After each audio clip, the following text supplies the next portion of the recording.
गणानन्त्वा गणपतिगुं नमामहे प्रियानन्त्वा प्रियपतिगुं नमामहे निधीनान्त्वा निधिपतिगुं वसो ममागमजानि गर्वतमा त्वमजासि गर्वतम्। गजानन महाराज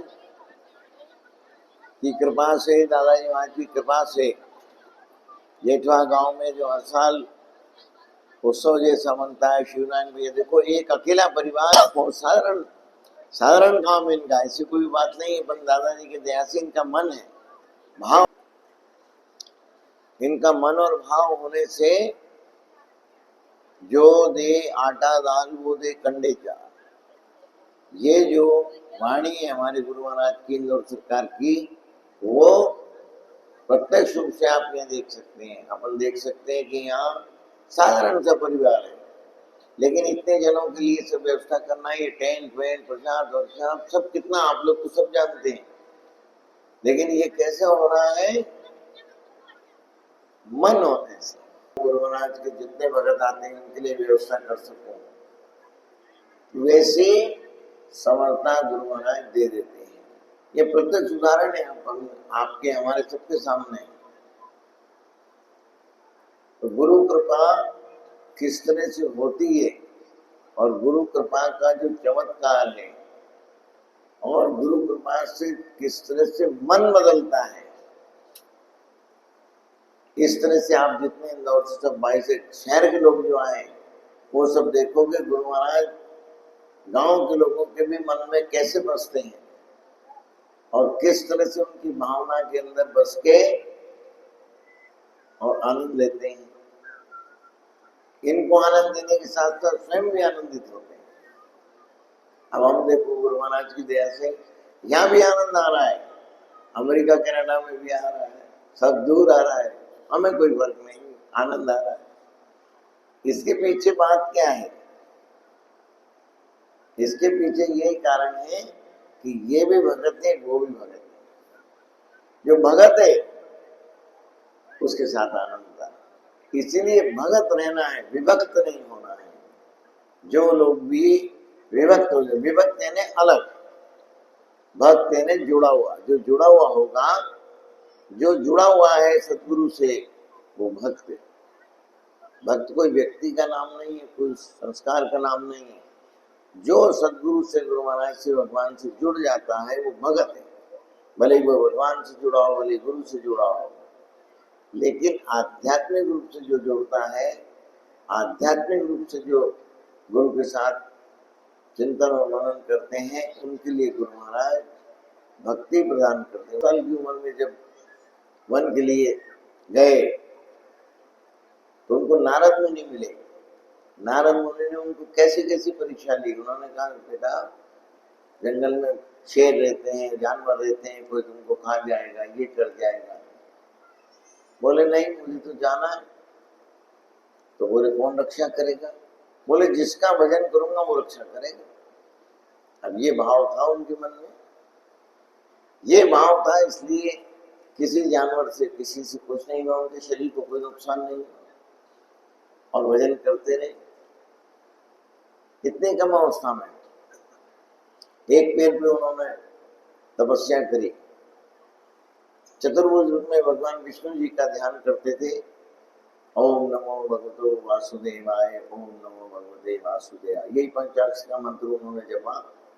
इसी जब से चतुर्भुज रूप में विष्णु भगवान ने उनको प्रत्यक्ष रूप से दर्शन दिए। यहां तक कि जब भगवान प्रकट हुए, गुरु जी को कहा कि तुम्हारी पुकार से मैं आ गया हूं, तुम जिसके लिए भजन कर रहे हो साक्षात में चतुर्भुज रूप में आपके सामने खड़ा हुआ, खोलो जरूर। लेकिन उनको तो अंदर दर्शन हो रहे थे। भजन की ऐसी कुंजता थी, ऐसे उनका भजन था जिससे उनको दर्शन हो रहे थे। उन्होंने आंख नहीं खोला।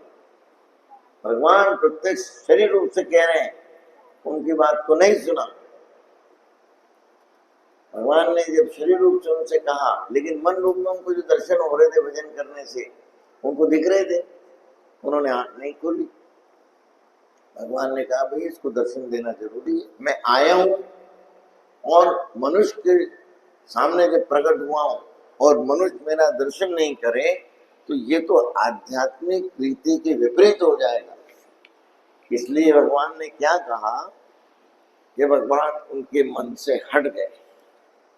जहां भगवान विभक्त हो गए, उस भक्त के मन में से भक्ति हट के विभक्त हो गया।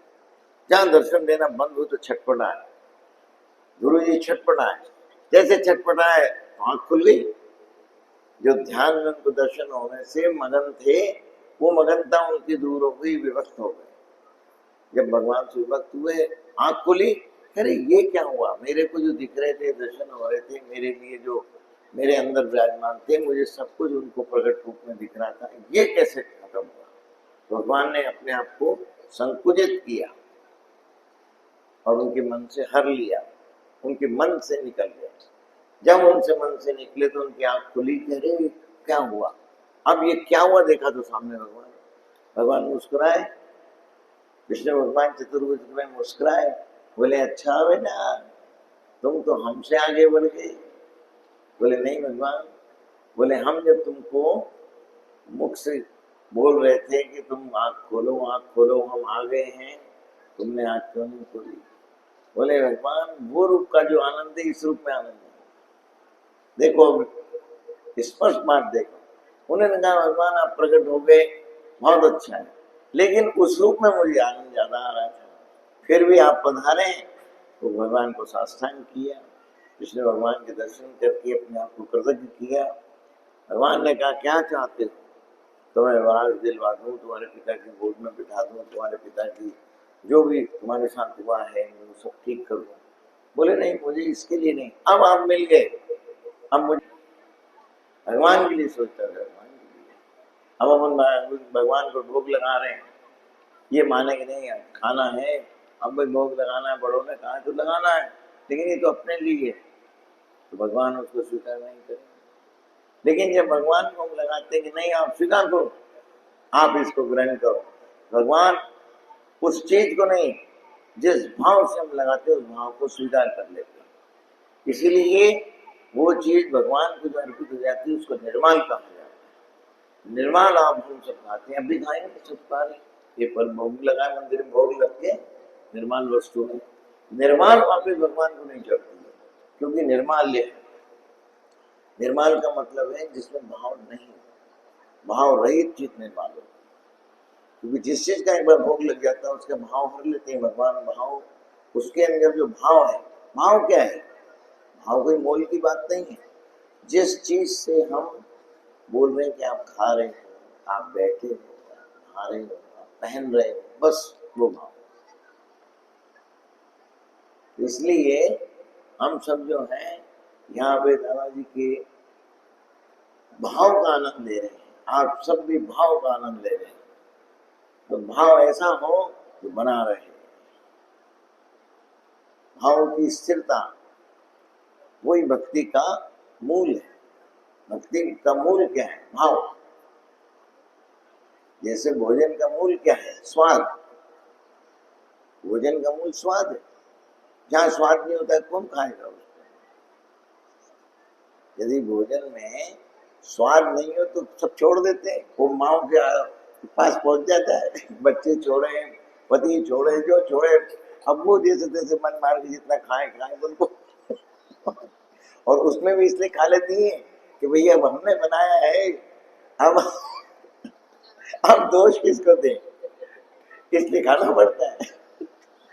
उनके मन में ये बात नहीं आती, पर क्योंकि खुद ने बनाया है, अब बेस्वाद हो गया भाई, और उन्हें तो छोड़ सकते हैं कि भाई, लेकिन हमने बनाया है, हम अपने आप को दोष कैसे दें।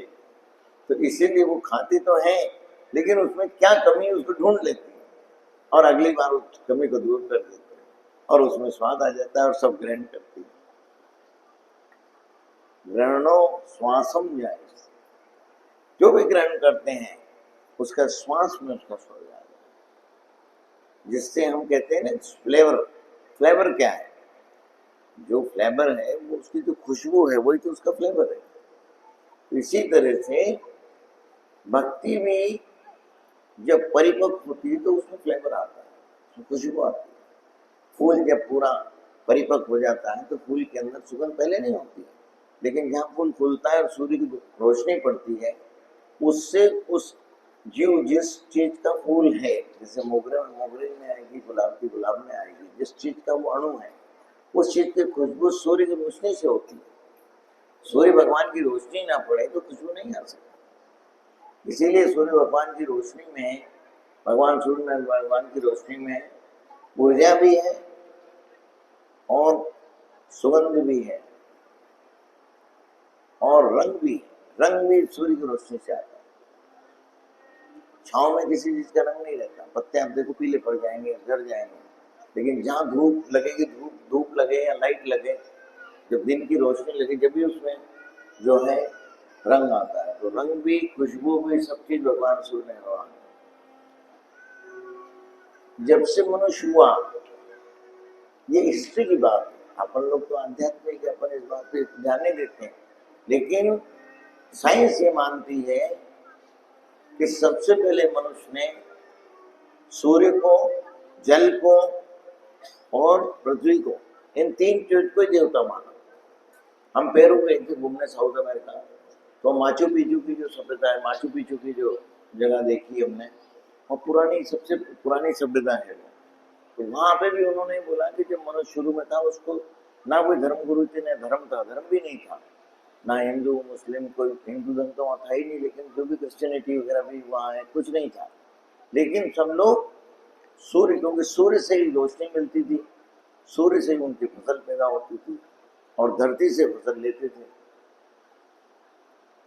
पानी देते थे, इसलिए पानी पीने की जरूरत पड़ती थी, अन्न की जरूरत पड़ती थी। इसीलिए उन्होंने सिर्फ भगवान सूर्य को और पृथ्वी को और जल को ही भगवान माना। इसीलिए वो लोग जो हैं साउथ अमेरिका में, पेरू वाले लोग जो हैं, पृथ्वी को पाचा मामा बोलते हैं, पाचा मामा के नाम से जानते हैं वो लोग पृथ्वी को। तो कहने का तात्पर्य ये है कि हम मूल रूप से धोनी वाले दादाजी महाराज के सब अनुयायी हैं।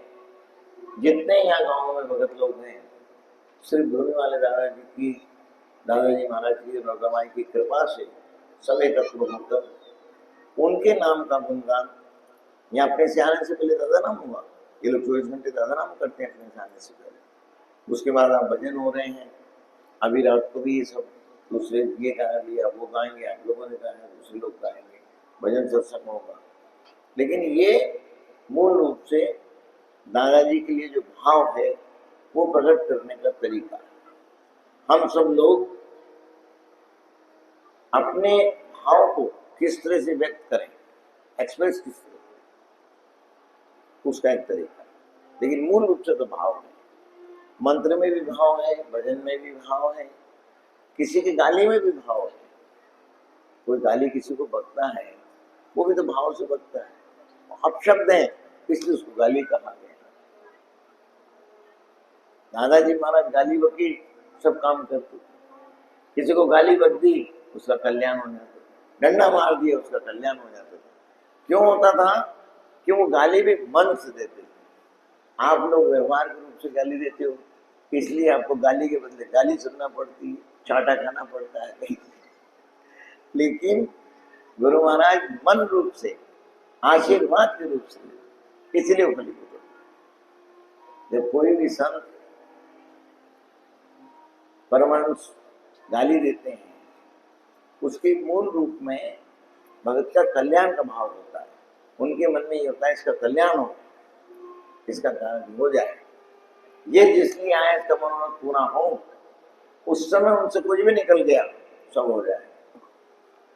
उदाहरण के लिए गुरु महाराज हमें साथ में बचपन में बिठाते, हम खेलते भी रहते थे, साथ में बिठाते थे। कभी एक बार अन्नाता जी बैठे, हम बैठे, तो एक व्यक्ति भगत आए, भगत ने गुरु महाराज से कुछ कहा, गुरु महाराज का अच्छा। तो अब हुजूर ने ज्यादा जवाब नहीं दिया, नहीं देना होगा, उनकी इच्छा होती तो बोलते थे, नहीं तो नहीं बोलते। अब वो उसके बाद उसने हमको प्रणाम किया, वही बात उन्होंने हमसे कह दी, वही सवाल हमसे कर लिया। तो जब वो भी सवाल किया तो हमने बोल दिया, हम सोच के बताएंगे, बोलते वो भगत तो प्रणाम करके चले गए। अब हुजूर ने मेरे पैर पे से हाथ मारा, मेरे पैर पे से आत्मा बोले बेटा तुमने उसको बोला सोच के बताते हैं, क्या बताओगे सोच के? बोले सोचने की बात क्या है?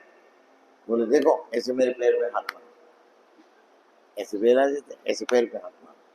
पैर में मेरे हाथ मार के बोले दादा जी कि देखो बेटा अपन सन्यासी हैं, अपन सोच के नहीं बोलते हैं, अपनी जो इच्छा हो बोलते हैं। बोले देखो अपने दादाजी महाराज गाली भक्ति डंडा मार के करते थे, तो बोले सोचेंगे क्या, हम सोच के क्या कर सकते? इसलिए जो मन में आ जाए बोल दो, और जिसके भरोसे बोल रहे हैं वो पूरा करें। तो इसलिए अपन जो मन में आए बोल दो। इसलिए सन्यासी परंपरा में सोच के बोलने का काम है। सोच के बोलने की बात तो सिर्फ टालने वाली बात है। इसलिए जो मर्जी आए बोल दिया, उसको कौन कर रहे हैं? मूल रूप से तो दादाजी कर रहे हैं। आज हम भी जो भी बोलते हैं उसकी वाणी सफल तो दादाजी करते हैं, और वास्तव में हमारी वाणी की वो लाज रखते हैं, ये उनकी कृपा है, हम तो ये मानते हैं। इसलिए उनकी ये भाव हमेशा बना रहे हैं। जब ये मानेंगे कि वो कर रहे हैं तो हम जिसको बोल रहे हैं उसको पूरा वही करें।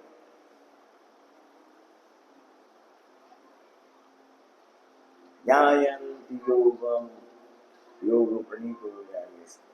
जो भी हम ध्याते हैं मन से उसको प्रणीत यानी पूरा वही करते हैं।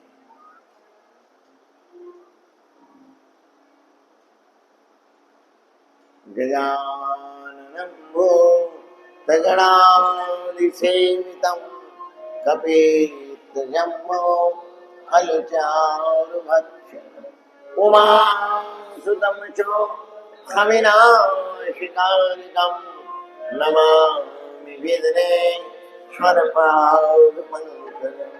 नमामि विघ्नेश्वरपादपङ्कजं। श्री शिवमन स्तोत्र। आप सब लोग ज्यादातर लोग करते हैं, जो नए लोग हैं जिनको नहीं भी आता है वो लोग आप शिव महिमन के नाम से नेट से निकाल लें, हमारे साथ साथ करें। श्री पुष्पदंतो महेंद्र